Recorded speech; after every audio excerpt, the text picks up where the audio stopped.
So, ఈ వీడియోలో మనం అలసంద వడలు ఎలా చేయాలో చూసుకుందాం. సో, వీటిని బ్లాక్ ఐ బీన్స్ అని కూడా అంటారు. సో, ముందుగా వీటిని ఒక 5, 6 గంటల వరకు బాగా నానబెట్టుకోవాలి. నానబెట్టిన తర్వాత వీటిని మిక్సీలో కొంచెం గార్లిక్ చిల్లీస్, కొత్తిమీర, కరివేపాకు, లవంగాలు వేసి గ్రైండ్ చేసుకోవాలి. సో, అవి ఇష్టం లేని వాళ్ళు జస్ట్ ప్లెయిన్‌గా గ్రీన్ చిల్లీస్, ఉప్పు వేసుకొని గ్రైండ్ చేసుకోవచ్చు. గ్రైండ్ చేసేటప్పుడు ఎక్కువగా వాటర్ అయితే పోయొద్దు.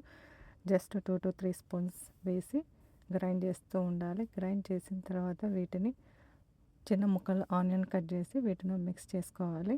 సో, ఇది గ్రైండ్ చేసిన వెంటనే వీటిని ఆయిల్‌లో ఫ్రై చేయాలి. లేదంటే లూజ్‌గా అవుతుంది.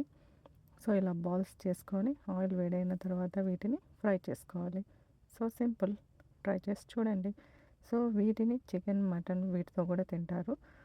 ఆర్ పెరుగులో కూడా నానపెట్టుకొని కూడా తినొచ్చు. పెరుగులో అయితే ఒక 3-4 అవర్స్ నానపెట్టుకొని తింటే చాలా బాగుంటుంది.